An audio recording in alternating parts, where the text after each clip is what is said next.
shows us a way of thinking and being and acting that recognizes that everything is actually related to everything else. So even amid the crisis, there is deep hope. And the reason is that there is a variety of committed and generous civic responses that are taking place. Human beings are also capable of rising above their negative or bad self. Pope Francis also holds up for us the theology and spirituality and ethics of the Franciscan intellectual tradition. And he, in paragraph 10, he actually says, quote, St. Francis is the exemplar par excellence of care for the vulnerable and of an integral ecology lived out joyfully and authentically. He is the model of the inseparable bond between concern for nature, justice for the poor, commitment to society, and interior peace, unquote.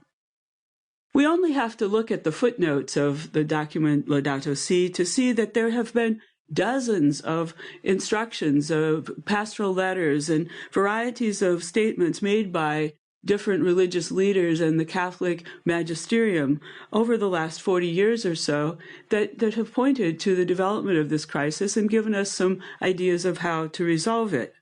And also from the science side, for over 40 years, different scientists have warned us of the impending environmental crisis.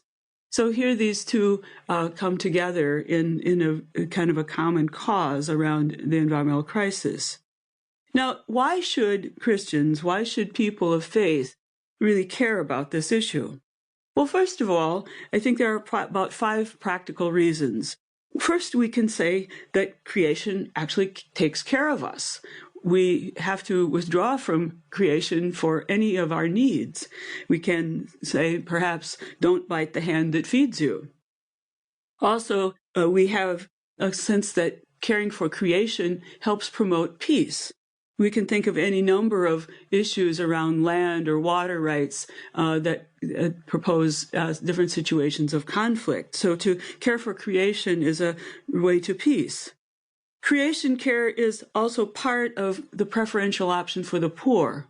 Probably the most easy way to see this is that sometimes the most polluted land or the most polluted waterways or places that are undesirable, those are the places where people who are poor actually live. And so they are vulnerable to the different forces of the natural world in ways that wealthier people are not. Creation's beauty really matters as well. Who of us have not found a vacation time where perhaps we were looking at the beautiful sunset or the snow and the dancing, sparkling sunshine on the surface of the snow and really felt some kind of deep delight and peace because of that. So this can draw us closer, these experiences can draw us closer to one another and also to God. We also have the 5th criteria that we just simply want to thank the giver of a gift. And any one of us who have been a giver or a receiver of a gift, we know that to damage or to flaunt and to show our dislike for a gift, perhaps in front of the giver, is simply insulting. And so, in a similar kind of humanistic analogy, we can say that we really want to respect the gift of God's creation. Then also, there are what I think are integral reasons. And here we can look at the reality that Christianity and major world religions all teach that it is only through the divine that our most intense longings of the human heart are actually fulfilled. And so we can see how we have a need for this dialogue between faith and science so that we can get into the deeper, more satisfying ways of being and living.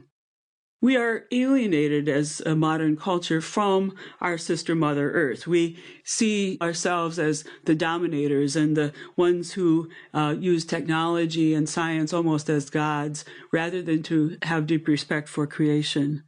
And that kind of points also to the fact that we have a very low level of earth literacy. Most of us have very little knowledge of how the systems of the earth work, and how, in fact, certain things that we do really break into those systems and do very heavy damage to the created world. I say often to my students that